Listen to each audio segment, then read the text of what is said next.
മലയാളികൾ അഭിമാനത്തോടെ പറയുന്ന പേരുകളിൽ ഒന്നാണ് ശ്രീകുമാരൻ തമ്പിയുടേത്.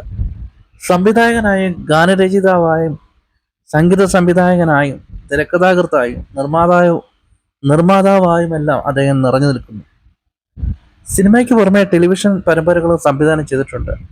2017 കേരള സംസ്ഥാന സർക്കാർ അദ്ദേഹത്തിന് JC ഡാനിയൽ പുരസ്കാരം നൽകി ആദരിക്കുകയും ചെയ്തിരുന്നു. ഇപ്പോഴിതാ ശ്രീകുമാരൻ തമ്പിയെക്കുറിച്ച് സംസാരിക്കുകയാണ് സംവിധായകൻ ആലപ്പി അഷ്റഫ്. തന്റെ യൂട്യൂബ് ചാനലിലൂടെയാണ് ആലപ്പി അഷ്റഫ് മനസ്സ് തുറന്നത്. ശ്രീകുമാരൻ തമ്പിയും നടി ജയഭാരതിയും തമ്മിൽ വഴക്കിട്ട സംഭവമാണ് ആലപ്പി അഷ്റഫ് പങ്കുവയ്ക്കുന്നത്. ചന്ദ്രകാന്ത എന്ന സിനിമയുടെ ചിത്രീകരണത്തിനിടെയുണ്ടായ വഴക്ക് സിനിമാക്കാർക്കിടയിൽ വലിയ രീതിയിൽ ചർച്ച ചെയ്യപ്പെട്ടിട്ടുള്ളതാണ്. അവർ കൊടുത്ത പാവാട ഉടുക്കില്ലെന്ന് കുറച്ചുകൂടി ഭംഗിയുള്ള പാവാട വേണമെന്നും ജയഭാരതി ശാഠ്യം പിടിച്ചു. പക്ഷേ ജയഭാരതിക്ക് തമ്പി സാറിന്റെ സ്വഭാവം അറിയില്ലല്ലോ. എന്റെ കഥാപാത്രം ഈ പാവാടയാണ് ഉടുക്കേണ്ടതെന്ന് അദ്ദേഹം പറഞ്ഞു.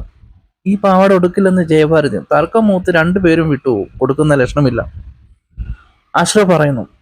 വിവരമറിഞ്ഞ ജയഭാരതിയുടെ ഭർത്താവ് ഹരിപോത്തൻ ഇടപെട്ടു. വഴക്ക് വേറൊരു തരത്തിലേക്ക് തിരിഞ്ഞു. നിന്റെ കൈ ഞാൻ വെട്ടുമടാ എന്ന് ഹരിപോത്തൻ. നിനക്ക് ധൈര്യമുണ്ടെങ്കിൽ വെട്ടടാ എന്ന് ശ്രീകുമാരൻ തമ്പി. രണ്ടും കൽപ്പിച്ചു നിന്ന തമ്പി സാറിന്റെ മുന്നിൽ ഒടുവിൽ ഹരിപോത്തന് ക്ഷമാപണം നടത്തേണ്ടി വന്നുവെന്നും ആലപ്പി അഷ്റഫ് പറയുന്നു. മറ്റൊരു സംഭവം, ഒരു പ്രശസ്ത ഗായികയുടെ മകൻ തമ്പി സാറിന്റെ പടത്തിൽ അഭിനയിക്കാൻ വന്നു. ഒരു സീനിൽ ആ കഥാപാത്രം ചാണകം വാരണം. എന്നാൽ ആ സീൻ എത്തിയപ്പോൾ ഞാൻ ചാണകം വാരില്ലെന്ന് അവർ പറഞ്ഞു.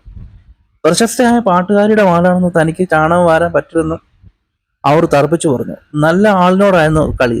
പ്രശസ്ത ഗായികയുടെ മകളൊക്കെ അങ്ങ് വീട്ടിൽ, ഇവിടെ കഥാപാത്രം ചാണകം വാരിയേ തീരൂ. അവർ അതിന് വഴങ്ങില്ല എന്ന നിലപാട് കുറച്ചു നിന്നപ്പോൾ വേഗം സ്ഥലം കാലിയാക്കാൻ തമ്പി സാർ പറഞ്ഞു. ആലപ്പി അഷ്റഫ് പറയുന്നു. കഥാപാത്രത്തിന് വേണ്ടി ഒരു വിട്ടുവീഴ്ചയ്ക്കും തയ്യാറാകാത്ത തമ്പി സാർ അവരെ ഒഴിവാക്കി മറ്റൊരു നടിയെ വെച്ച് ആ ഭാഗം അഭിനയിപ്പിച്ചുവെന്നും അദ്ദേഹം പറയുന്നുണ്ട്. അദ്ദേഹത്തിന് 6 വർഷം നീണ്ടു വന്നൊരു പ്രണയം ഉണ്ടായിരുന്നു. എന്നാൽ ആ പ്രണയം പൂവണിഞ്ഞില്ല. ആ പെൺകുട്ടി മറ്റൊരാളെ വിവാഹം കഴിച്ചു. പക്ഷെ അവിടെ താൻ ശമിച്ചിട്ടില്ലെന്നാണ് ശ്രീകുമാരൻ തമ്പി പറഞ്ഞത്. ആ പ്രണയത്തെക്കുറിച്ച് അദ്ദേഹം എഴുതിയ പാട്ടാണ് മംഗളം നേരുന്ന ഞാൻ എന്നാണ് ആലപ്പി അഷ്റഫ് പറയുന്നത്. പിന്നീട് അദ്ദേഹം മറ്റൊരു സ്ത്രീയെ പ്രണയിക്കുകയും അവരെ വിവാഹം കഴിക്കുകയും ചെയ്തു. നേട്ടങ്ങൾ പലതും സ്വന്തമാക്കുമ്പോഴും അദ്ദേഹത്തെ അലട്ടുന്നതാണ് മകന്റെ മരണമെന്നാണ് അഷ്റഫ് പറയുന്നത്. ആ വേദനയെ ശ്രീകുമാരൻ തമ്പി ഒരിക്കൽ ആത്മഹത്യക്ക് തയ്യാറായെന്നും എന്നാൽ പിന്മാറുകയായിരുന്നു എന്നും ആലപ്പി അഷ്റഫ് പറയുന്നുണ്ട്.